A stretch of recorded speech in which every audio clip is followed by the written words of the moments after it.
My involvement in MonaLisa Touch started 7 years ago when I was contacted by a friend of mine who is a professor in dermatology. He's a great expert in laser, great user of different lasers, and he approached me because he treated at that time many different conditions such as scars, acne or atrophic conditions in dermatology. And he asked me in a way to explore the possibility to use a CO2 laser even in gynecology. We therefore thought that vaginal atrophy, that was a very bothersome, and it's actually a very bothersome condition with a great impact in quality of life, could be the ideal condition where CO2 laser could be effective. And therefore I decided to start with an ex vivo study, and I had the approval to treat the vaginal wall of women that I submitted for prolapse repair. And during the procedure I decided to treat one part of the vagina that I usually trim because it's an excessive tissue, and then I use the contralateral part as control. Actually, we've got at the moment at least 10 trials running in parallel in my unit. After the ex vivo study, we were allowed to run 2 different pilot studies on women with VVA. One was a pilot study looking at the effect of CO2 laser in treating vulvovaginal atrophy symptoms such as vaginal dryness, dyspareunia, burning or dysuria, and at the same time looking at efficacy. We were allowed to recruit only women who had tried everything else for their condition. They were recruited from our outpatient menopause clinic, and where women were in a ward we didn't have any other chance of treatment. We therefore recruited this group of women where we offered, quite arbitrarily at that time, 3 treatments with a distance of 30-40 days in between. And we managed to demonstrate that VVA symptoms significantly improved treatment after treatment. We then looked at the changes that fractional CO2 laser could have on sexual function. We know that in postmenopausal women, vaginal dryness may bring to a very impaired sexual function, and therefore we recruited 77 women who were all wished to have a normal sexual life, but because of VVA they had some problems. When we compare the results at the end of the 3 treatments, we managed to observe a very significant improvement compared to baseline, compared to recruitment state. What I think is probably one of the best clinical results is that on entry, 72%, despite being symptomatic, had a normal sexual life. At the end of the treatment, 96% were sexually active. So we managed to get back to a normal life, almost 20 to 24% of women.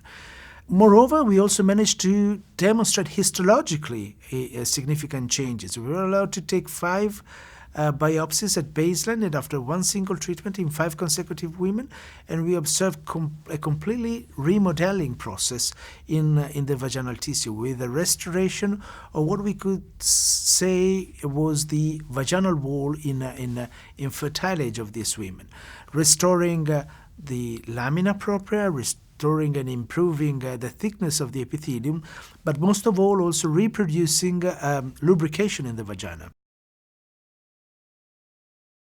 The way MonaLisa Touch produces a remodeling of the tissue, it's a part, in my opinion, of what we can call regenerative medicine. Fractional CO2 laser produces a remodeling of the tissue in 2 different ways, with a microablative effect and with a thermal effect. Microablation is a sort of revolution in CO2 laser.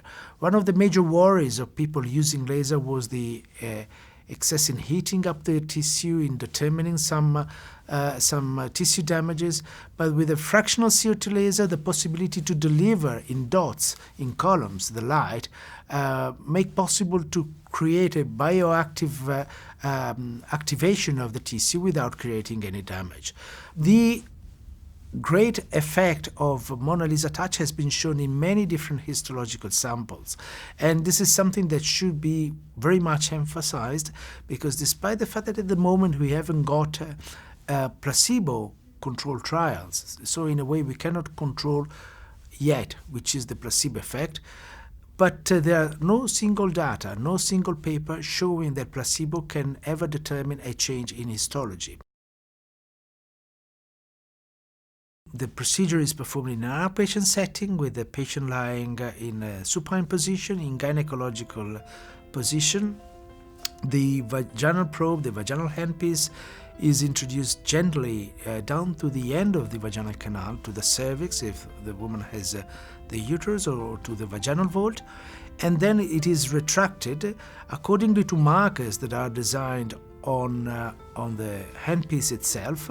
We've got two different types of vaginal handpieces. One is a 360-degree probe and one is a 90-degree probe. In other words, there is a mirror reflecting the laser beam that could be in a pyramid shape that delivers the laser circumferentially almost, and a 90 degrees that delivers and reflects the laser beam just 90 degrees backwards.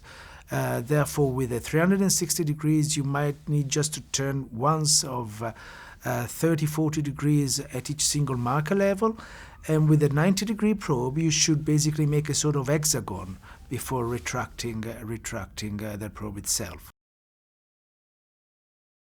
MonaLisa Touch is a very straightforward procedure. The only women where we don't do the procedure are women with an active or suspected vaginal infection or urinary tract infections.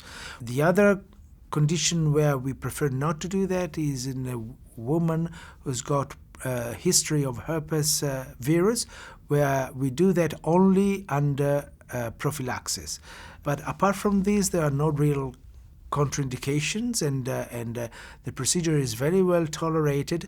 We actually produced a paper in women with history of breast cancer, treated for breast cancer. We presented that at the AAGL meeting in Las Vegas last year, where the procedure was very well tolerated despite the severity of the condition itself. We offered in these women up to 5 treatments, and the efficacy rate was quite good. We have different protocols for MonaLisa Touch. In postmenopausal women complaining of VVA symptoms, we offer an average of 3 treatments with a distance of a month in between, with an efficacy rate of 86%. In women who've got a previous history of breast cancer, or if they had radiotherapy for cervical cancer, we offer between 5 and 7 treatments, depending on the severity of the condition at baseline. And it's very much dependent on how they tolerate the increasing of the parameters of the settings that we use for their treatment. Another important finding that we observed, Stavros Athanasiou from Athens published a paper looking at women in postmenopausal age with VVA symptoms and assessing urinary dysfunctions with 3 different tools, UDI-6, ICIQ short form, and a King's Health questionnaire. He observed a very significant improvement in all urinary tract dysfunction investigated before the treatment compared to the end of the cycle. Usually, after the first treatment, you may observe an improvement that ranges between 30 and 50%. Consequent treatments can then furtherly improve their condition up to almost a resolution of the symptoms themselves. The important factor is to be able to increase the setting, to increase the depth of the laser effect that usually happens at the third treatment. When we started proposing MonaLisa Touch to patients, I expected a sort of resistance because it was a new treatment with not very much data available. But I was quite impressed by the fact that, particularly after the first treatment, women return requesting the treatment even before that we indicated. The importance of having some initial effect after a couple of weeks since even the first treatment was something that motivated very much these women. Moreover, we started with the women who had tried everything else. They were symptomatic, but they had no other choice of being treated. And therefore, there was a sort of by-mouth advertisement. We started with 3 patients per week. Nowadays, we've got 40 patients per week with a huge waiting list in hospital. We have never recorded any major or moderate complications in our experience.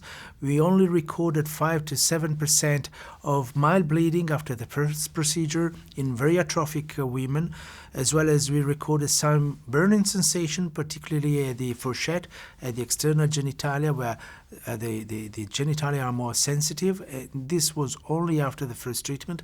But once you be careful in terms of not including women with infection, as we mentioned, with a previous history of herpes, without having had any prophylaxis, or women who may have a very atrophic condition with a too high setting, then you don't have to worry about any complication.